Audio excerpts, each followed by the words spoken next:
Like you don't get Quentin Tarantino, man. Your blood's inflamed, you're this close of dying, and your gallbladder's about to burst. I did get lost in Yosemite. Oh baby, I wanted you to be here.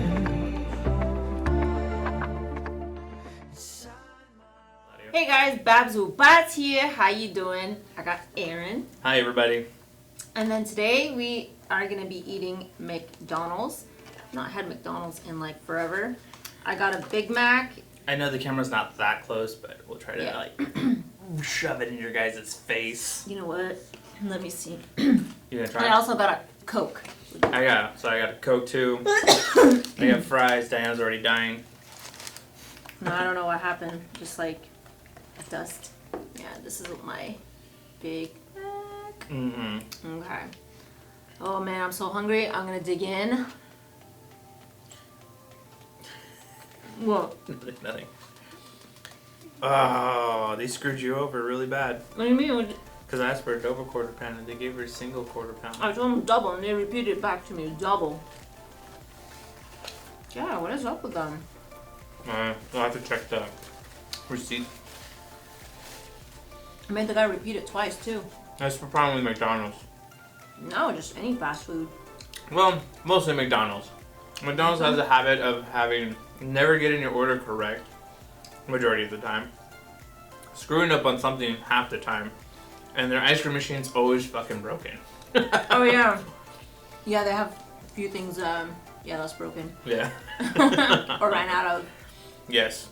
Yeah. So we hope everyone's having a wonderful week or weekend, depending when you guys are watching this video, and everyone's eating well as well too. I eat kind of healthy during the week, and then like a couple out of the days, I don't eat healthy. I was wondering, would you guys like to see like a healthy mukbang? I don't know, just wondering. I would probably have an allergic reaction. You? How? Allergic reaction? I'm joking, of course. I was like, what? Oh, I thought you were gonna be like, if I eat it every day, I'll have like I'll detox. That's what happens with me. If I eat like, if I want to go clean, yeah, like within the first 4 days or so, I detox pretty bad. You detox pretty bad? Mm-hmm. So, last time we talked to the people, I think you were going to tell your story about your gallbladder. Oh, yeah. So, this happened 4 years ago. Mm-hmm. As you guys know, I can't eat like this. But yeah, we're eating it. I know, right? I love it too much. I try not to eat it every day, but at one point I was with you. On the regular. I was so heavily to blame on it, honestly. Yeah, like I'll he's a picky eater too. I cook healthy. I don't like this. I don't like that. I don't like this. I was like, oh gosh. So, yeah, it was fast food on the regular. But I'm not the reason why you got your gallbladder taken out. No. It was like before what I you're even saying, met you. like 4 years ago, right? No, yeah, we were talking. We were friends this time. Mm-hmm. But yeah. So I was getting pain. It started in 2014. The pain. Didn't realize it was going on for a year and a half. I would get excruciating pain, where it hurts from like the upper abdominal.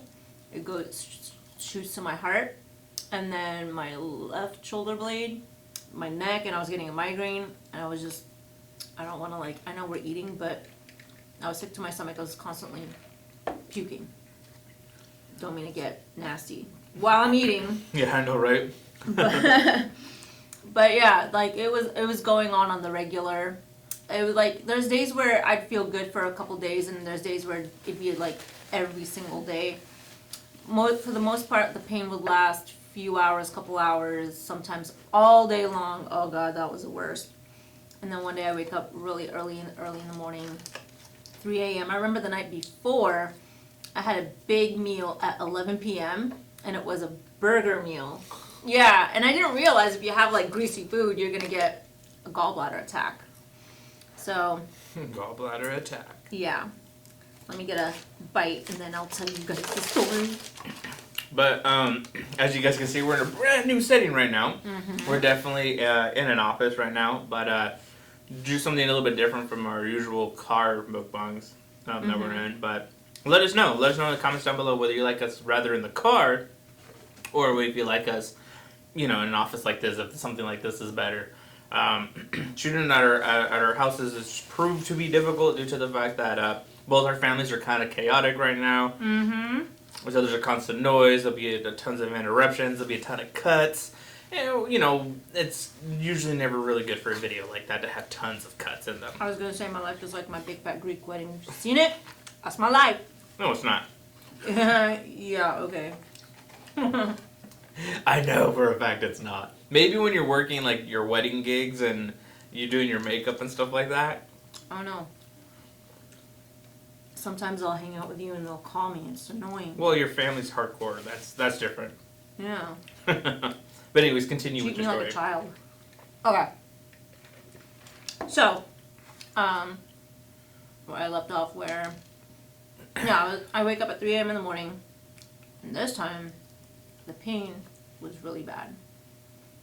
But before to that, I'd be at work, I had to use the restroom, and I've passed out 3 or 4 times in the bathroom. I've passed out at my house, I've passed out at friends' houses, it was pretty bad.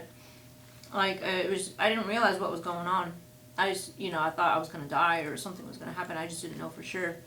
But, yeah, this one night, 3 a.m., called my parents up, told them I wasn't feeling good. They told me to go over to their place. I go and puke my guts out. And for like 2 hours, I was just not feeling good. My dad's like, oh, yeah, go to the, like doctors on duty. Because they know shit. And I already went prior to that a couple times, like, oh, it's just acid reflux. You need to watch what you eat. You need to eat this and that. And I'm like, no, like, it's not that. So, they take me to the hospital after 2 hours. I was like, I need to go to the hospital. Like, I need the ER. Surprisingly, the ER make you wait for a long time. This time, within like 15 minutes, poof, I was already in there, which was nice. I didn't wait that long, surprisingly. It depends too, like how many people are there, whether there's a good amount. Whether there's an emergency or not.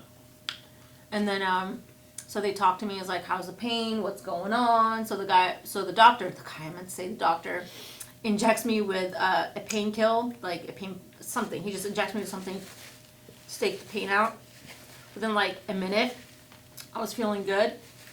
And then the first round, they took my blood. I don't know what happened. So the nurse comes back and she's like, and I'm already feeling woozy off of this shot. And so she comes back like, oh yeah, I don't know what the hell happened. So they had to take another round. So they had to do my other arm. Cross-contamination at work. So it's like, I told the nurse, because I was, injected, feeling good. It's like, I don't know. It was like, I'm used to this. Don't worry about it. I'm used to needles, basically, at the doctor's. I've had my blood drawn so many times. I've lost count. And so she's like, what? I was like, no. Like, I'm used to it. Like, I don't do heroin. Like, I don't inject needles. No, I don't do that. Like, I've been to the doctors, so I had to, like, clarify what I was telling her. And she's like, oh, okay. So they finally take the blood. Then I waited for a little bit. Then they come back 15, 20 minutes later. They're like, your blood's inflamed. You're this close of dying, and your gallbladder's about to burst. What the hell? Was the nurse from New Jersey? Why did she sound like that? No, but that's how sorry, did I say it? It just came out like that. You made it sound like the nurse is from New Jersey. Like, you're this close to dying. Your blood's inflamed, No, I didn't know your blood can inflame. I didn't know your blood can inflame either, too. Yeah, I didn't know that till that day. That was all news to me. So, yeah. Then 10 a.m. rolls by. I got prepared, did my surgery, and the nurse almost killed me. Yeah, I guess I almost died before going to the hospital. I was this close. Then later that night, I don't know, it was like past midnight or whatever. The nurses would come it felt like every 20, 30 minutes, just checking up on me. And I'm like, how you feeling? How's your pain? So she injected me with they're injecting me with Norcos and morphine. Oh crap. And I was, I guess, this close of dying. So I guess my heartbeat was slowing down. Apparently, that's what she said in my breathing. Mm. She freaked out. She freaked me out. And with my adrenaline, I kicked myself back to life. And yeah. Self-medication. The natural body I was like, form what? of medication. What? I'm gonna die. What's happening? I was like frantic because she was frantic.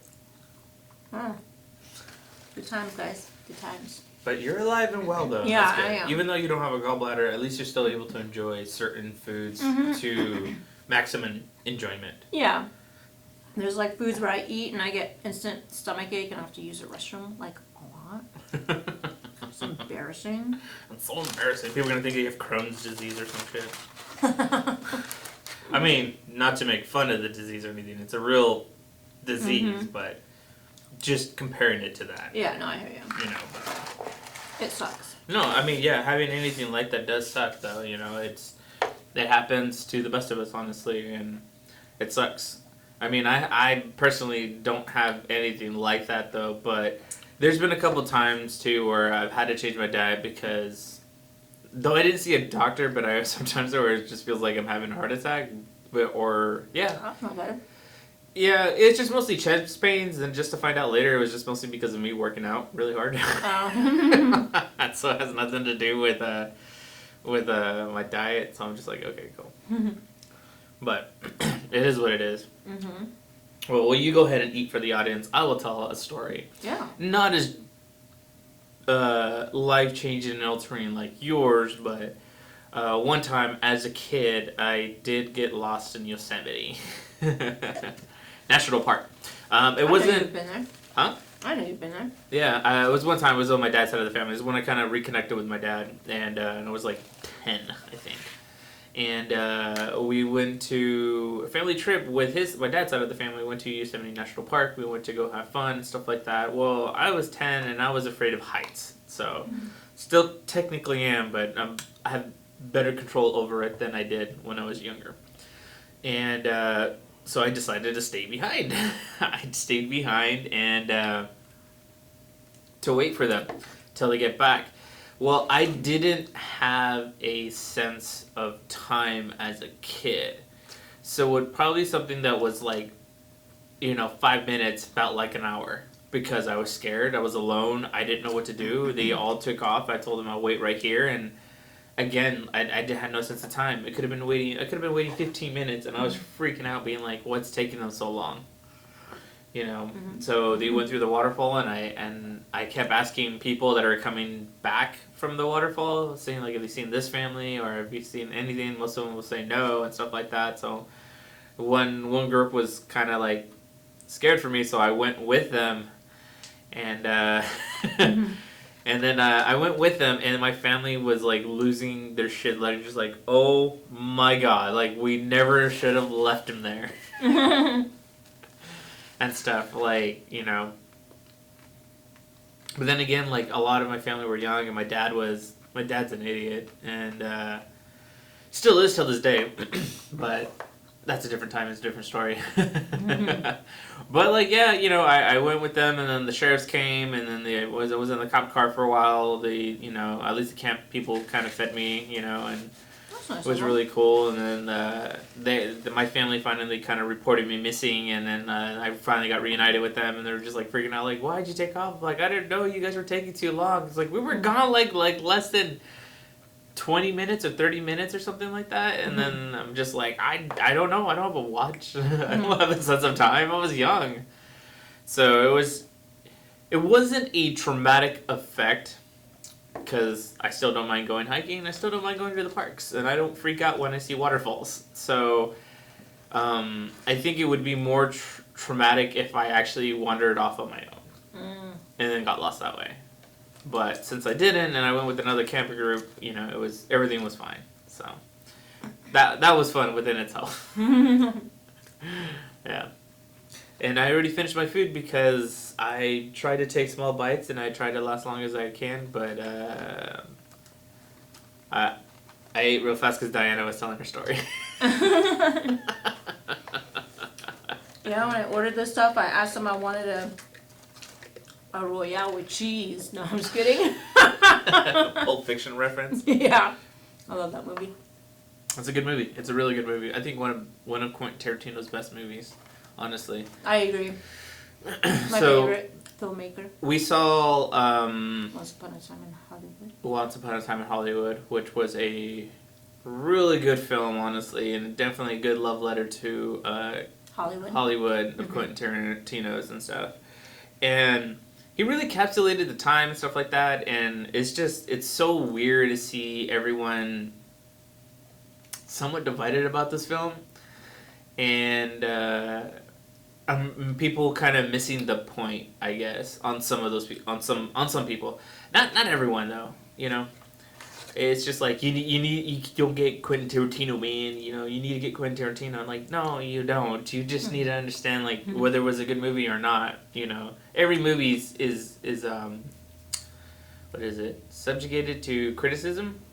Have you seen all of his movies? I have. I've seen all of them, I think, except for maybe one. I love Jackie Brown. That was a good one too. Jackie Brown was a really good movie. Mhm. Robert De Niro was fucking hilarious in that fucking film. I fucking love Pam Grier. She's awesome. Yeah. Underrated actress, but I love her. Yeah. Actually, you know what? Okay, so there's two movies that are by Quentin Tarantino, but they're just written by Quentin Tarantino. But they're not films by him. And those two are Natural Born Killers and True Romance. Yet they still have a connection within the Tarantino universe, believe it or not. But, so the only one I haven't seen is Natural Born Killers. I know I'm way behind, but I Good really, movie. really, really, really have to see that Messed up one. movie, but good. I know, but that one I really need to get on the ball and definitely watch that one. I've seen True Romance. It's actually one of my favorite films of like all time, other than Jurassic Park. But True Romance is definitely a good film, and definitely another underrated film that's out there. I mean, Gary Oldman is in that movie too, and he's a precursor of what Riff Raff looks like today. And then I would probably say Hateful Eight, if not. I have a good story about that one. Yeah. I saw Hateful Eight. You continue with your story. No, well, yeah, but I mean, like Hateful Eight's are another one of my favorite one, and Django. Django and Hateful Eight are like by far like my two favorite Western films by Quentin Tarantino. And the other one I really like too is Kill Bill, the entire volume, volumes 1 and 2. So technically it's one movie, even because it says volumes 1 and 2, because it's still the same title. So it's technically one whole movie. I didn't realize in Once Upon a Time in Hollywood that Uma Thurman and Ethan Hawke's daughter's in it. She was one of the Manson kids. Yeah, and Kevin Smith's daughter's in it too. Really? Yeah, Harley's in it also too. Who else is in it? There's a ton of cameos in this fucking film that is just like I really like Lena staggering. Dunham. She had like a super tiny part, but Yeah. she's a good one too. Yeah. Oh yeah, and then there's another actress. She was a model actress. Oh my god. Her daughter's name is Margaret Qualley. I forgot the lady's name. Beats me. I've only noticed the super obvious ones.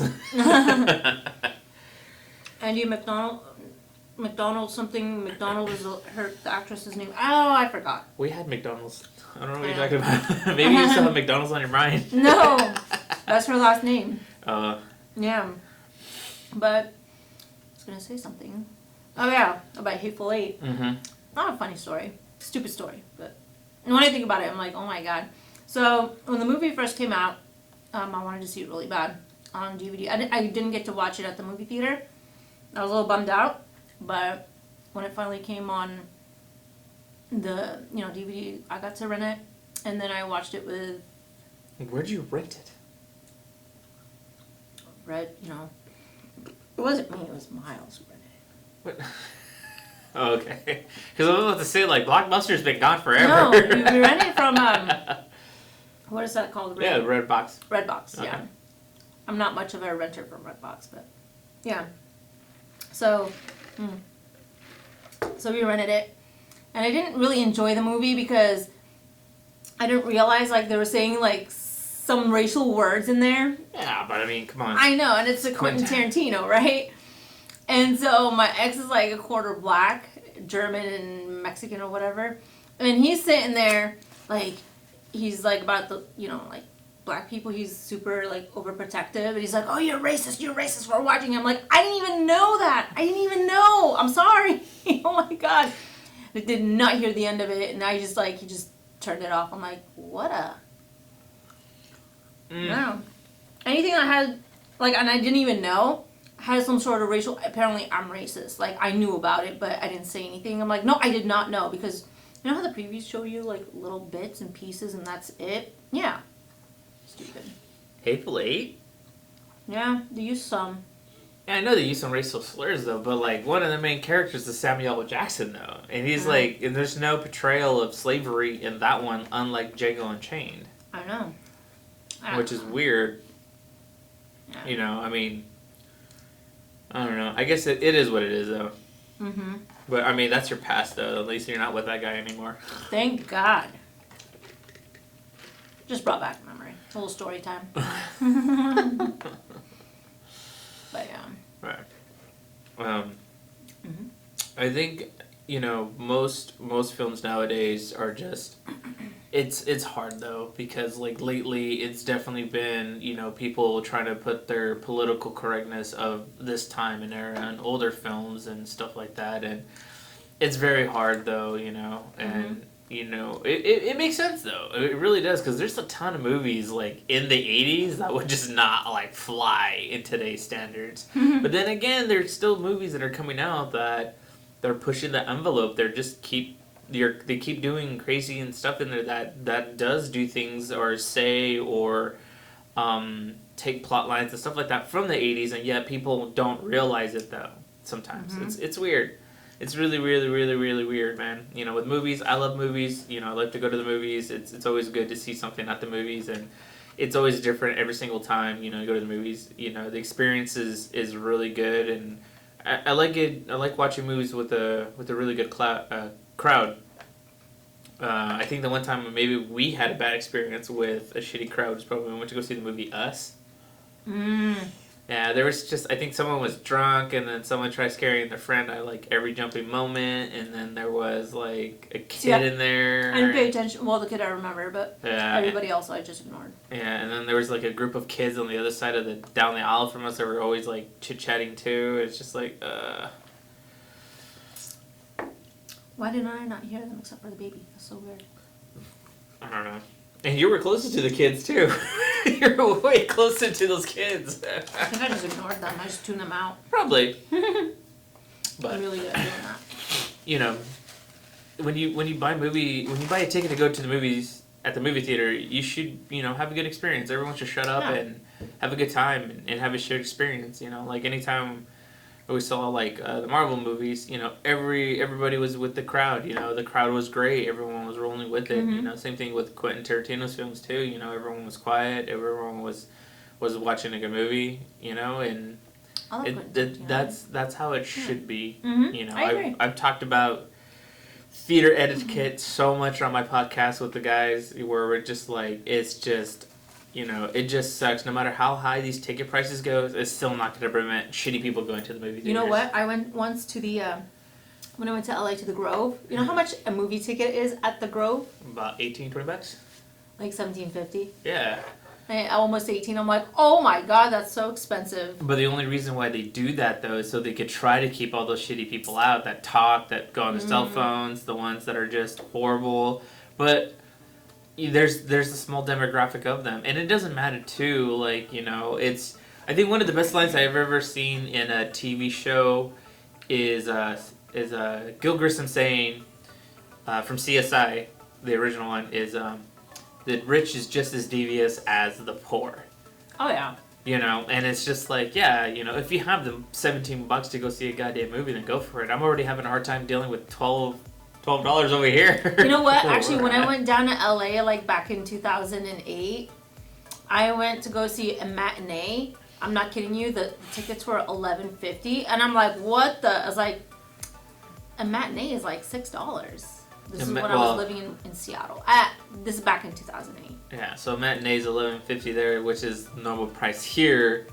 Well, not anymore. It's like $12.50, $12.25 now, I think. Yeah, it's Something like that. Something like that. I'm like, Yeah. 23 And bucks, matinees. people. Yeah, matinees out here was like $6, $5.75 or something like that. Oh, I thought it was like $7.50, $8, something like that. Yeah.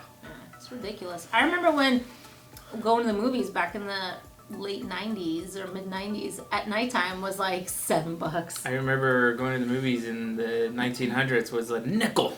Just kidding. I remember going to a matinee was $3. That was nice. Yeah, I know. I remember I went and saw Cool World with Brad Pitt for $3. It was a matinee. I was that like, movie was so good and technically ahead of its time, and it's also underrated too. yeah, and I'm like, oh my god, who's this guy? Brad Pitt. Oh my god, he's so hot. Like that. That was the first time I was introduced to sexy Brad Pitt. Sexy Brad Pitt. What? He is pretty hot.